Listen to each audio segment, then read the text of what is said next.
ইরানের হামলা 2 মার্কিন সেনা নিহত হইবার পর প্রতিশোধ লইবার লাই ইরানত বিমান হামলা শুরু করছে যুক্তরাষ্ট্র।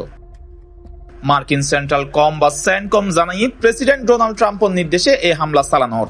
তারা দাবি জর্ডানত মার্কিন সেনা অক্কলর উদ্দি হামলার জবাব দিবার লাই এই সামরিক অভিযান শুরু হই।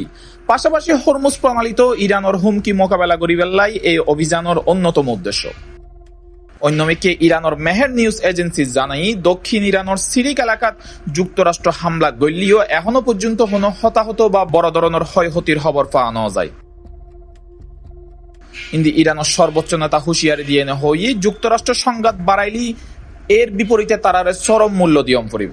ফলে মধ্যপ্রাচ্য নতুন গড়িয়ে এনে বড় ধরনের যুদ্ধের আশঙ্কা আরো বাড়ি গেই। International desk C+ TV।